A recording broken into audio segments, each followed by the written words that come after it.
Hello everybody and welcome back to Red Eagle Politics. Make sure you guys like this video down below and subscribe to the channel if you are new.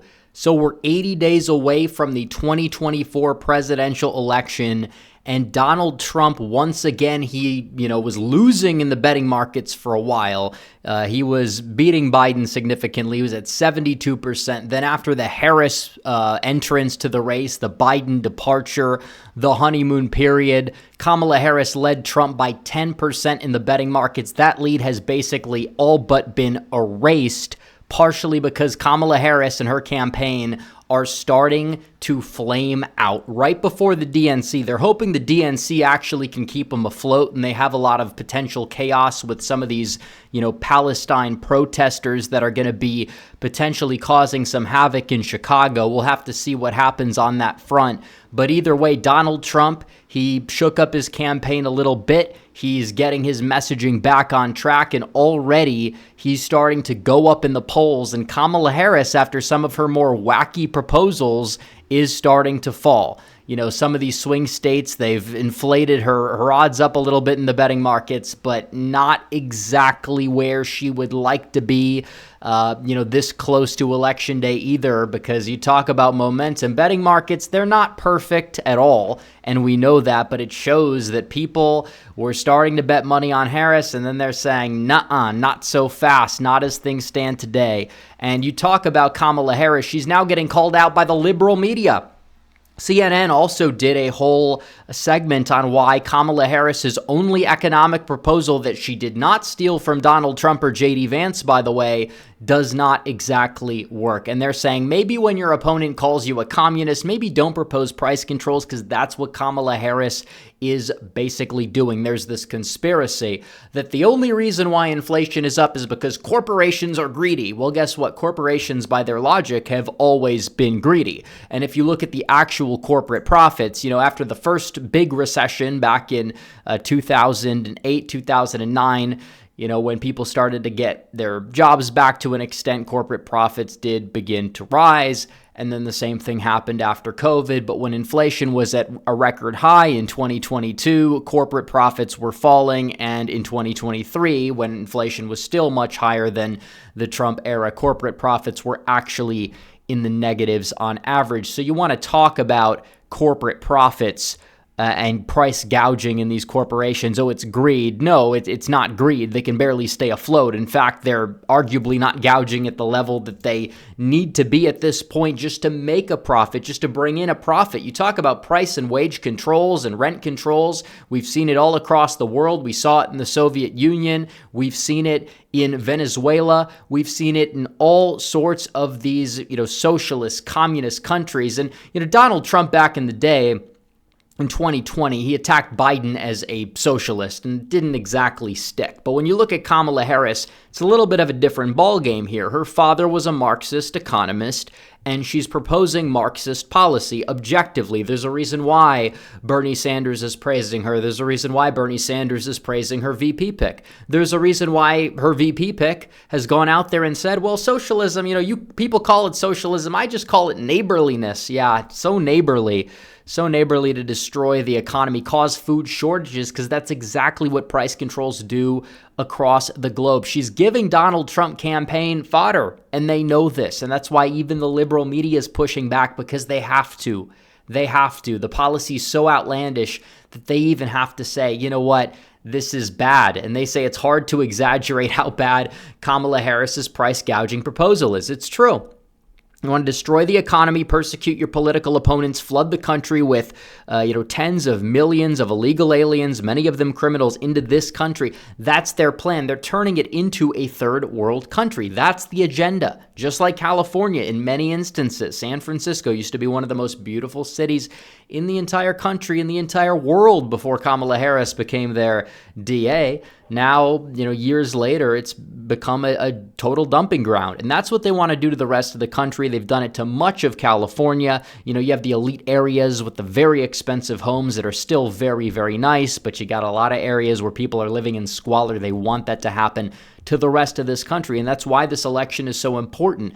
And Donald Trump has hit that stride in the attack line. Kamala's saying, I'm going to bring down inflation. You've had 3.5 years. And when you took over was what, 1.4%, and you turned it to 9%. And then it's like gone down to 3%, which is still more than double what it was at any point in the Trump years. But still, I mean, you can't exactly have deflation. Wages aren't rising fast enough to compensate. You basically have 20% inflation total, and that's their index per prices. There's plenty of other, instances of things that don't really get equated into that as well, which is a major problem for Kamala Harris. And there's a reason why, even though unemployment was under 4%, when they polled people, a majority of people believed that it was at a 50-year high, because the economy and the feel and the perception does not match the raw data, and people want a change, and they do.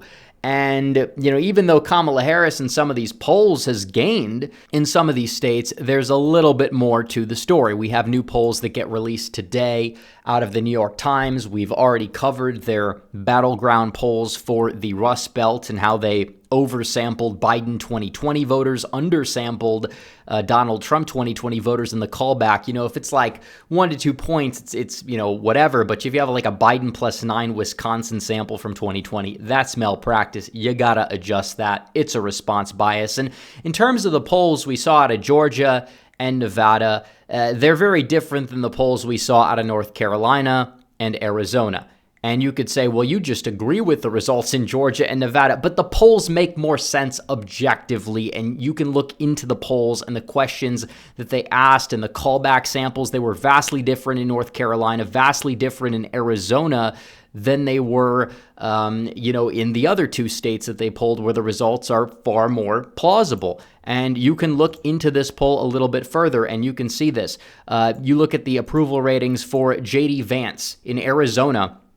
He is at 28% favorable, 60% disapproval among independents. That is not plausible, especially because in Nevada, he's at 34% approval, 43% disapproval. So Nevada independents just really happen to like J.D. Vance and are less likely to support Tim Walz than Arizonans. No, that just doesn't add up. They're oversampling liberal independents. Is J.D. Vance super favorable?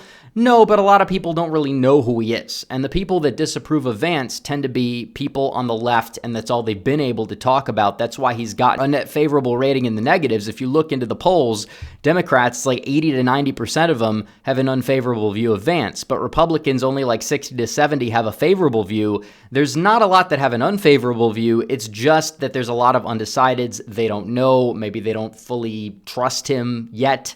I feel like after the VP debate, you're going to see a big swing. But either way, Tim Walz's favorables are not super high either. Not a lot of people know who he is. The approval rating for him in Georgia, 38 approve, 37 disapprove. That's roughly in line with most national polling. That's more believable. The Nevada one's even, maybe a little lofty. But still, you look at North Carolina, he's up 31 points on net compared to Vance, and in Arizona, he's up 47. No, that is because you're sampling independent voters that lean left. That's why the callback samples in those states are ridiculous. You have a callback in North Carolina that significantly favors Biden. Same thing with Arizona. But even so, they could only really get a toss-up race in North Carolina, only a 5-point lead in Arizona, Harris only at 50 with that ridiculous sample. I believe Donald Trump is going to end up winning all 4 of those states at the end of the day. And Donald Trump today went up to northeastern Pennsylvania in Wilkes-Barre for a rally, which was a very smart thing for him to do, because I did these maps as well. I wrote a whole article breaking them down on the website for exclusive members. You guys can join for $5 a month or 16 cents a day. The link is in the pinned comment in the description down below. But you look at this, these maps are very underrated to gauge potential trends and shifts, because keep in mind, this is the Trump vote versus the anti-Trump vote. Trump did not get a majority of vote in many swing states in 2020 because you had third parties. So we're mapping out the Trump vote versus the anti-Trump vote. Where did Trump gain from 2016 versus where did he decline?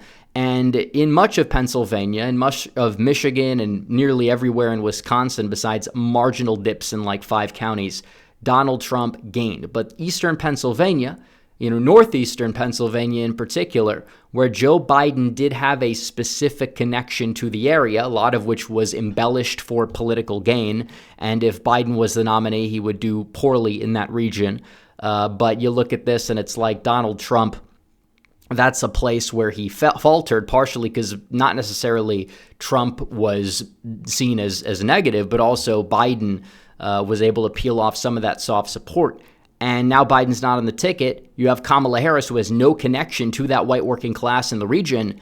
There's a lot of room to grow. So Trump is pouncing on that, which is very smart. You talk about Luzerne County, Lackawanna County, just the northeastern part of Pennsylvania. If Donald Trump is able to gain a few points in a lot of those counties and hold his own in the rest of the state, he's going to end up being the next president of the United States. And you look at North Carolina and Georgia, obviously the Atlanta suburbs, Trump lost some ground. North Carolina was a little bit of a wash, but he gained on net 0.1% in the state. But you look at Arizona and Nevada, this is crucial. Donald Trump lost ground on net, but the anti-Trump vote in both states dipped significantly. And Trump actually did improve on his margin slightly in Nevada in 2020. It was the only swing state other than Florida, which really isn't a swing state anymore, to move to the right, which is absolutely huge for Donald Trump. But you look at this and it's like, if he's able to continue making those gains, getting those voters out, he'll hit 50% in Arizona, he'll hit 50% in Nevada,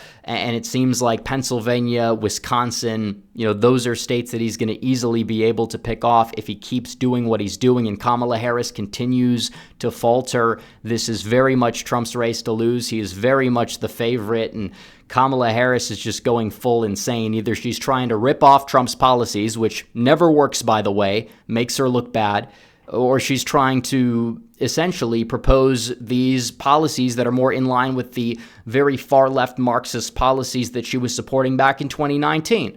So you look at this, not the best look for Kamala Harris. It is what it is. But anyways, guys, thanks for watching this video. Like this video down below, comment down below, subscribe to the channel, hit the bell for notifications so you never miss another video. Follow me on social media. The links are all in the description down below, and I will see you guys in the next one. Red Eagle, out.